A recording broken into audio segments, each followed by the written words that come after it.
ခုစီအတွင်ရင်နဲ့ကောင်းကင်ကြီးတဲ့ဖေဖေကိုလိုက်ရှာကြည့်တယ်အဲ့ရတဲ့မှာအဲ့လိုမရတော့စိတ်ဓာတ်ညကပါတဲ့အင်းတဲ့ကောင်ကနေငါအားဖတ်ထားတယ်ဖေဖေကိုလာရင်ဝမ်းနဲ့လုံးကိုချင်နေပြီမလဲချိန်ခံစားရင်တေးလေးလေးနာတယ်ဖေဖေအိမ်မထဲမှာဘဝတန်လာပြီးဆုံးမစကားတွေလဲမြဲတမ်းပြောပါစေလို့ခါကဆုတောင်းတယ်ဖေဖေ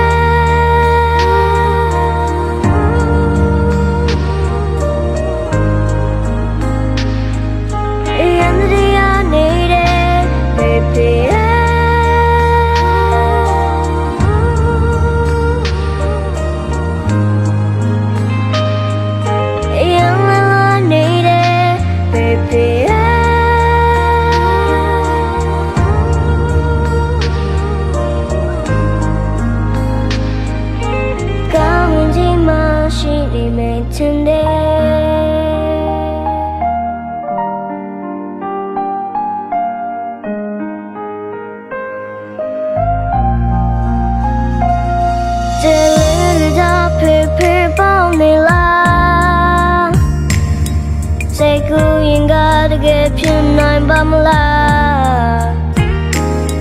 မိသားစုလေးစိတ်ခဏလောက်ပြန်လာပါမဖြစ်နိုင်တော့လေဒီလိုဆူတောင်းမြဲပါကတရားကတာကိုမျက်နှာသာမပေးတော့ဒုက္ခများစွာကြမယုံရင်သာခက်ခဲတဲ့ဘဝတွေရှိနေစေပဲ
ရှိနေမယ်ထင်တယ်